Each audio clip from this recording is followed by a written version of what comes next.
everyone, it's Emma, otherwise known as Gazette Girly, and either welcome or welcome back to my channel where I mostly talk about zines, which are handmade magazines. So if you couldn't guess from the title of this video, today I'm going to be going over all the zines I made throughout the month of July. So overall, July in general is going to get maybe like a 1-star review from me.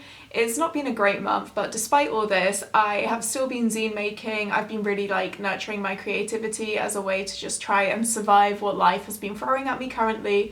And I did actually make 4 zines this year that I have a lot of love and adoration for, so let's get into it. So the first zine I made this month is this zine here, and it's called I Won't Go Far.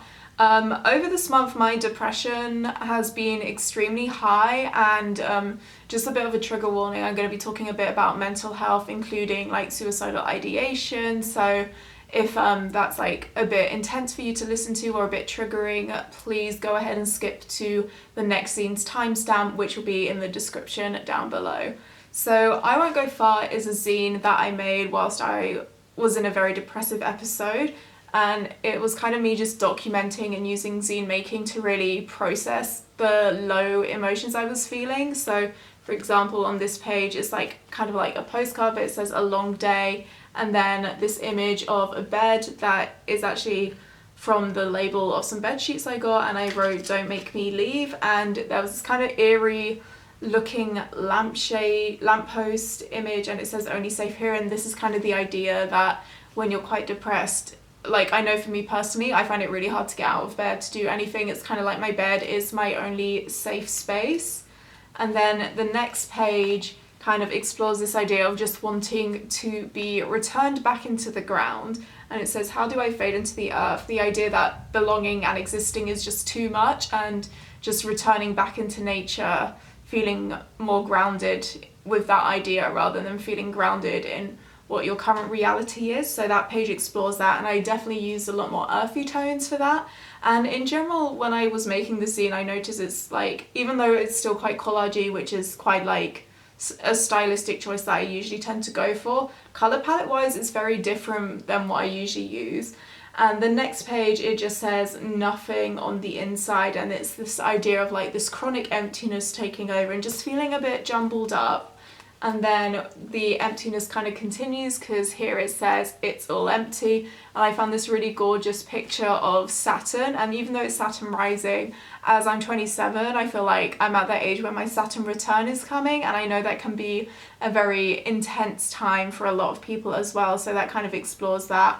And then I was using a mix of magazines and scrapbooking kits I got from this, and there was some old Harry Potter pages, so didn't mind ripping those up and scribbling over those. And I wrote "leaving here sounds awfully peaceful," and again with the trigger warning, this kind of just links into the idea that not being alive sometimes feels like a better option than existing. I don't often like to talk about my mental health, especially in online quite public spaces on social media, but suicidal ideation is something I've struggled with for the majority of my life, and it's just this idea that if I'm not here I can actually find peace, because there seems to be so little of it in my life currently. Again, this was made when I was in a very depressive episode, and then at the end I just kind of used the back page to explore that further and wrote "don't want to be here, looking for a way out."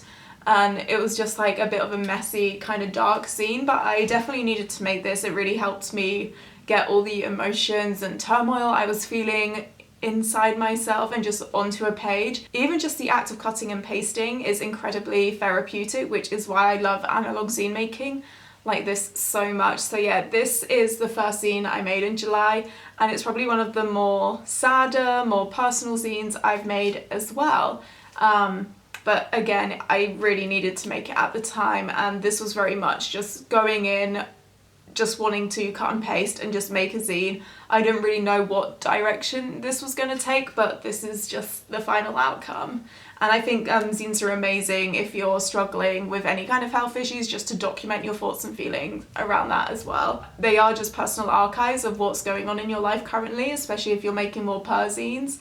And I also find that they can just be useful to kind of vent in different stylistic ways in. The second zine I made this month is a lot more cheery. However, I will say I've lost the master copy, so I am just using a scan I got of it. So this is my first ever found poetry zine. I've been challenging myself, as you may have heard in my last few videos, to use more text within my zines, and I definitely feel like it's becoming a bit more natural for me to add wording into my zines now instead of just having very image-based zines.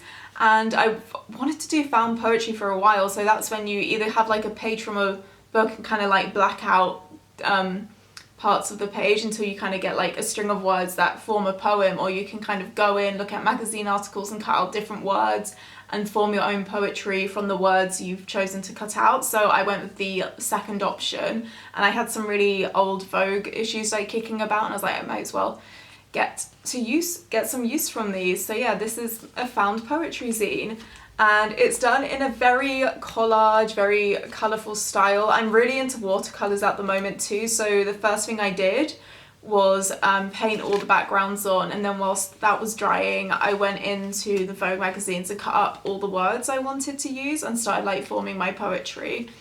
So the first poem is, they're all untitled poetry, but the first poem goes, feelings, complicated reflections on being.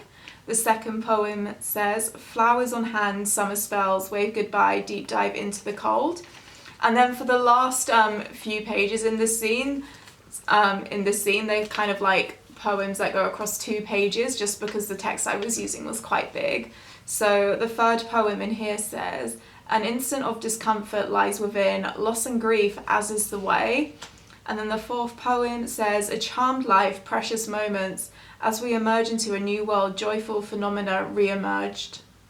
I kind of wanted that to say re-emerges, but I just found a line that said re-emerged and I quite like that. And I also decided to add a little poem on the back page, and it says, the imagination of the eye set a shining life. Originally I was trying to look for the word light instead of life, but I kind of like the idea that imagination is what like sets you for life, so that's why I went with that. This was just like a really fun kind of like cute thing to do, but in terms of like the actual process, this is probably one of like the longest, this is like one of the longest it's taken me to make a zine basically. Doing found poetry is a challenge and it's difficult, but I'm really happy with the outcome of my first ever found poetry zine. The last 2 zines I made this month were both at art design workshops, of course, and one of the workshops she did in the month of July was based around play, which was a really nice full circle moment because the first ever zine workshop I went to and the first ever zine I made was about play as well. So this is the second ever zine I've made on the topic of play, and this is like definitely more my style than like the first 2 zines for sure, like a bit more colourful, a bit more collagey, and this was just really fun. And for me, I wanted to explore play through this idea of storytelling and world building, and how could I like incorporate this idea of imagination and creating your own like narratives into a zine, and also like you doing it in a way that like nurtures those around you and nurtures yourself. That's why I had like some imagery of like people together, like these 2 strawberry dogs who are so cute, and I stamped out new worlds. So this is this idea that when you're a child and looking out a window, it's not just like a garden you're seeing, it's like a garden of possibilities. Like there could be fairies living in there could be goblins, there could be like, I don't know, like your new lizard best friend like chilling in the grass, even if that isn't the actual reality of the situation, you know. And just this idea of like creating new worlds. And then when I was little, I loved to dance, so I found these super cute Snoopy images and I wrote dance over those. And it's also like dance is just using your body to tell a story. I really miss dance. I'm injured at the moment and I can't wait to get back into it. And then this page says away with the fairies, so obviously like linking to fairy tales. And I was like a really intensive daydreamer when I was little. I still am. I think I have like maladaptive daydreams a lot. Like a lot of the times like the daydreams I have will feel extremely vivid and extremely real, and like I'm almost in them. And I've had that since a young age, so I kind of wanted to do like a little homage to that as well. And I wrote away with the fairies, which is like a saying people use towards those who are like really in their daydreams, I think. And then this page is kind of just again about like play pretend, cake baking and flower arranging, like kind of games I would play inside, like in my house with my siblings or like with my toys and that, like just cute play pretend, you know. And then this page I wanted to just kind of honor my inner child, so I wrote make art for her instead of like anyone else. So whenever I go into like making a piece of art, instead of being overly focused on it being perfect or the outcome, it's like, how can I honor my inner child in this moment? What does she need? And how can I make art that makes her feel fulfilled, rather than fulfilling expectations from people around me who at the end of the day, I'm not making art for them. I'm kind of just making art for myself, and if people resonate with it, that's great, but if they don't, that's also okay. And I feel like I'm trying to have that approach for more things in my life. And then the last page here says imagination, and there's this like gorgeous imaginary butterfly world that I would love to live in, with these cute little sun and moon stickers that have faces on. And then the last page, like the back page, I found this really cute quote, and then I cut out the word looky from it, and it's like this idea when you're a child, you're like, look what I've made, like looky, like you're really excited to share what you've done with other people. And I feel like we also need more of that in this world. Yeah, that was the third zine I made in July. And the last zine I made this month was another pocket altar. I will say it is kind of like falling apart a bit, and I actually made this very recently. I'm filming this on the 31st. I made this yesterday. And yeah, it is another pocket altar zine. So I made a very mini one of these all the way in May. That's in my like 1 year of zine making May video. And Iwana hosted another pocket altar workshop, because I remember when she first did this style workshop and I wasn't able to make it, I was like really upset. So I was so happy when I saw I'd like be able to make like a larger one of these as well. And the theme she had was like adoration, so I was kind of thinking like, what brings me joy, what do I adore, what did I really like when I was a kid? And a lot of good memories I have are kind of when me and my family would go on like visits to like Cornwall or Devon, and like just be kind of in a more coastal environment. So I want to kind of like honor that with the start of the motif here. It's kind of like a seashell. This is kind of like a nice like blue fabric that kind of reminded me a bit of the sea somehow. I don't know, maybe you see it, maybe you don't, but that's what it reminded me of. And I found this gorgeous quote, and it says, "One touch of nature makes the whole world kin," and I truly resonated with that, and I really wanted that to be at like the start of my pocket altar. And then I just used stickers to spell out the word adore, so it's like adoring nature. And then this little like flowery motif, very pink, very fun, and just a reminder for myself to breathe. And then in the middle we've got like this cute little collage I did with some butterflies as well. I've been seeing a lot of butterflies around too, and I don't know if that's like meaningful or anything, or if it's symbolic of something, but I wrote psychic readings, and it's also this idea of just being like in touch with your intuition and trusting your gut, and like your brain and body will kind of tell you where you need to be. And then I kind of continued a bit with the sort of like watery like sea motifs. I found this really cute goldfish, and I found this other lovely quote that says, "It isn't what we say or think that defines us, but what we do." And I'm a strong believer that actions are always louder than words. And then there was like this cute little list thing, so I cut off some of that, and it says, "Identify the essential, eliminate the rest."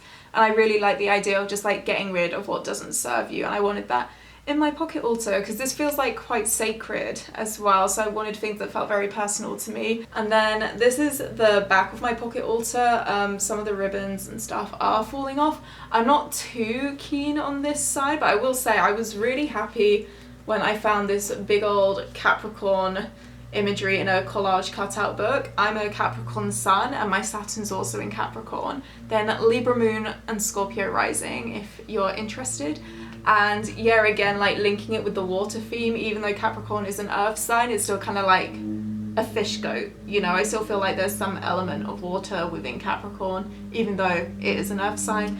And then here it just looks like a gorgeous fairy garden, and I wrote with the stickers "Fly High." And then I found this absolutely gorgeous little like letter stamp, so I love the idea when it closes, it kind of has like that stamp over it as well. It feels like very cute, and I just love a good vintage kind of looking postal stamp. So those are all the zines I made throughout the month of July, if you kind of count the pocket altar as a zine as well. And it would be great if you commented down below any zines you've made over the last month or any zine projects you've got going on. I would absolutely love to see them, and thank you so much for taking the time to watch this video.